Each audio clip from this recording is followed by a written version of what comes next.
Hi everyone, it's lovely to see you. We are reading The Water Horse by Dick King-Smith, and this is chapter 7. You see the problem, don't you, said Father the following morning. I do, said Grumble. He's a sight too tame. They watched the children standing in the shallows playing with Crusoe. Each had a stick to scratch his back, and as usual, he was squirming with pleasure at the rough tickling.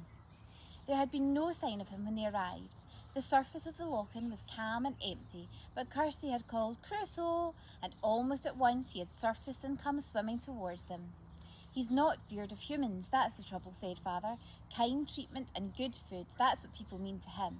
So now he'll react the same way to anybody. I'm thinking, one of the locals, a tourist, anyone. He turned to the children. Suppose a couple of your school friends were coming to visit you and Crusoe spotted them. He might come for a tickle, mistaking them for you. You've not told any of the children at school, have you?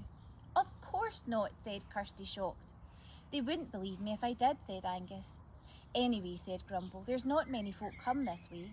But it only needs one person to see him, said Father, and that will give the game away.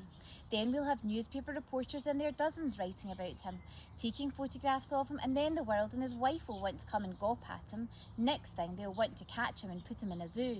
That's if some sportsman doesn't shoot him first and mount his head and stick it on the wall for a trophy. The loch-in's so small, said Grumble, especially at the rate he's growing. Now, if only we could put him in a really huge stretch of water. Loch Lomond, say, he'd not be so easy to spot. Said Father. In my opinion, he said, the first thing to be done is to teach him a new trick. He comes when he's called.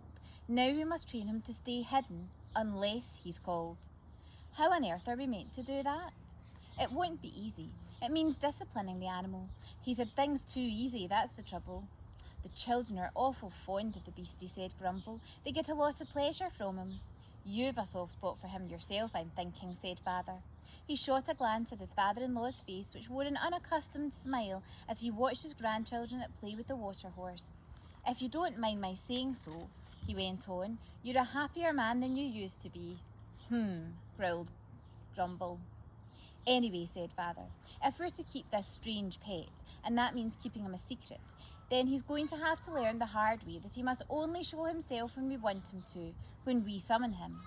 That evening, as they all sat round a good fire of driftwood, for it was still very cold outside, Father explained things to the children. So you see, he finished, this is what we must do unless we want to risk losing Crusoe. If we call him by name and he comes, that's fine. We can pat him and praise him and tickle him and offer him titbits and make a thorough fuss of him. But what we must also do, many times during the next few weeks, Father had a month's leave while his ship was refitting at Greenock, is to go and stand by the loch-in and not call him, not say anything. He'll see us and come anyway at first, but when he does, we don't touch him, don't give him anything, only speak sharply, angrily to him as you would to a dog that had done something naughty. Oh, but Father, said Kirsty, Crusoe's feelings will be terribly hurt. Maybe they will, but he'll learn. He must learn. We must teach him, and we can't start too soon. First lesson tomorrow morning.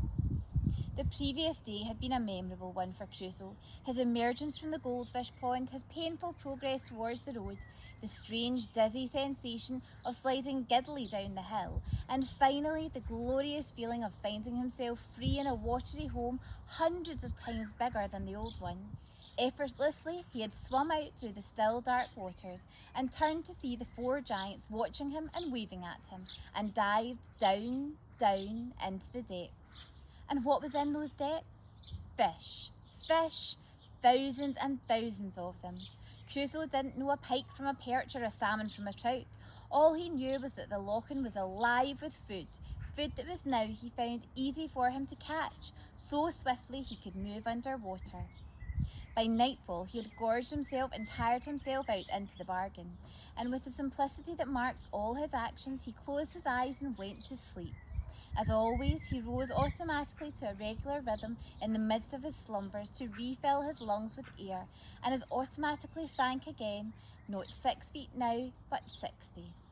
The next morning, after he had breakfasted, he was swimming idly along in what was, had he known it, the natural and instinctive manner of his race when not hunting. That is to say, he was completely submerged and thus invisible to an onlooker except for his two nostrils that were just above the surface of the water. Then he heard the call that was, had he known it, his name, and he swam rapidly to the shore. What a joy it was to be tickled by the two smallest giants. He still thought of them thus, though he was by now far bigger than either of them, and how he wriggled with pleasure. That they did not feed him mattered not at all, for he was full and extremely happy. But on the following day, things were very different. He must have been underwater when the giants arrived, for he did not know they were there until he suddenly caught sight of the four of them standing silently on the shore. No call came from them, but Crusoe, delighted to see them, swam straight towards them and splashed his way up into the shallows, where he lay staring up at them lovingly, waiting for a tickle. But no tickle was forthcoming, nor any of the usual affectionate sounds. Instead, they made what sounded like angry noises and pointed out to the middle of the loching and hushed him away as if they wanted nothing more to do with him. And then they turned and went without a backward look. Puzzled and hurt, the water horse stared after the departing giants. What had he done wrong? He bowed his head and gave a low moan of distress. Join me for chapter 8.